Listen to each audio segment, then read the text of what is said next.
कहानी का शीर्षक समंदर की दुल्हन। समंदर की लहरें अक्सर रहस्यों से भरी होती हैं। कोई नहीं जानता कि उस गहराई में क्या छुपा है, सीप, मोती या फिर कोई और, जैसे एक जलपरी। एक मछुआरे का बेटा अर्जुन एक छोटे से तटीय गांव में रहता था। उसका परिवार पीढ़ियों से मछली पकड़ने का काम करता आया था।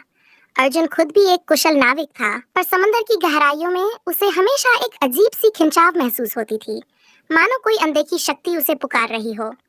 हर सुबह सूरज उगने से पहले वह अपनी नाव लेकर समंदर की ओर निकल पड़ता। वह लहरों से बातें करता, चांदनी रातों में अकेले बैठकर गाता और कल्पना करता कि शायद समंदर की किसी रानी ने उसे सुना हो। पहली मुलाकात। एक दिन जब वह अकेले गहरे समंदर में गया, तूफान आ गया। उसकी नाव लहरों में बह गई और वह बेहोश हो गया। जब होश आया तो खुद को एक अनजानी चट्टान पर पाया और तभी उसने उसे देखा, एक जलपरी। उसके बाल समंदर की लहरों जैसे लहराते थे, आंखों में समंदर की गहराई और आवाज में संगीत। उसका नाम था नैरा। अर्जुन को यकीन नहीं हुआ कि जो वो देख रहा है वह सपना नहीं है। पर नैरा ने मुस्कुराकर कहा, तुम मेरी आवाज सुनते आए हो अर्जुन, अब मैं तुम्हें देखने आई हूँ। रोज की मुलाकातें। इसके बाद अर्जुन और नैरा की मुलाकातें बढ़ने लगीं। हर रात अर्जुन चुपचाप समंदर के उस कोने में जाता जहाँ नैरा उसका इंतजार करती।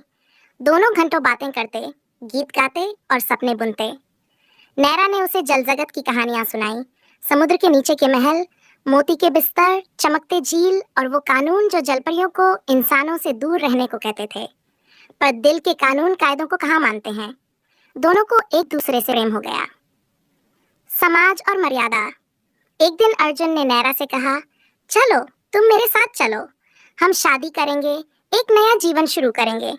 मैं चाहूं भी तो नहीं जा सकती अर्जुन, हमारी दुनिया अलग है। अगर मैं तुम्हारी दुनिया में गई तो मेरी पूंछ हमेशा के लिए जल जाएगी, और अगर तुम मेरी दुनिया में आओ तो सांस नहीं ले पाओगे। पर प्यार इतनी आसानी से हार मानने वाला नहीं था। अर्जुन ने गांव के एक बूढ़े साधु से सलाह ली, जो तंत्र और समुद्र विद्या में पारंगत था। साधु ने कहा, यह मिलन आसान नहीं। अगर जलपरी मन से शादी स्वीकार करे और तुम उसके जल रूप को बिना शर्त स्वीकार करो तो महासागर भी रास्ता दे देगा।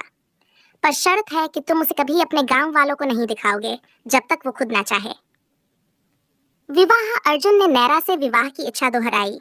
नैरा ने उसकी आंखों में सच्चाई देखी और सहमति दे दी। पूर्णिमा की रात, समुद्र के किनारे, चांद की गवाही में, लहरों के बीच दोनों ने एक दूसरे को वचन दिए। समंदर की लहरें तालियां बजा रही थीं और सितारे आकाश से उतरकर उनकी शादी का आशीर्वाद दे रहे थे। ये विवाह न इंसानों का था न जलजनों का, यह था आत्माओं का मिलन। छुपास। अब नैरा एक गुप्त गुफा में रहती जहां समुद्र और जमीन का मिलन था। अर्जुन दिन में अपने काम में लगा रहता और रात को नैरा के पास जाता। दोनों का जीवन प्रेम से भरा था, लेकिन यह छुपा हुआ था। अर्जुन के माता पिता को संदेह होने लगा कि वह किससे मिलता है। एक रात उसका छोटा भाई अर्जुन के पीछे पीछे चला गया। रहस्य का खुलासा।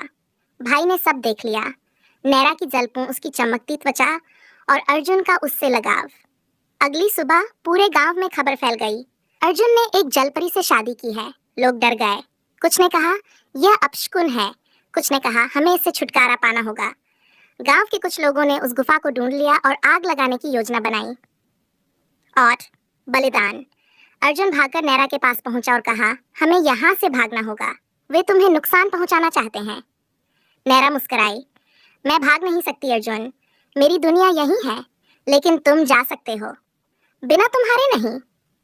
नैरा ने उसे देखा, फिर चुपचाप एक मोती उसकी हथेली में रखा। यह मेरी आत्मा है, जब भी मुझे पुकारोगे मैं लौट आऊंगी, लेकिन अब मुझे जाना होगा। अर्जुन की आंखों में आंसू थे और अगली ही पल नैरा समंदर में विलीन हो गई। उसके जाते ही समंदर शांत हो गया, मानो उसकी रानी वापस लौट गई हो। वर्षों बाद अर्जुन कभी शादी नहीं कर पाया। वह अब भी हर पूर्णिमा की रात समंदर किनारे बैठता, वही गीत गाता जो वह नैरा के लिए गाता था। और कभी कभी जब चांदनी पानी पर गिरती, एक चमकती सी पूंछ लहरों के बीच दिखती।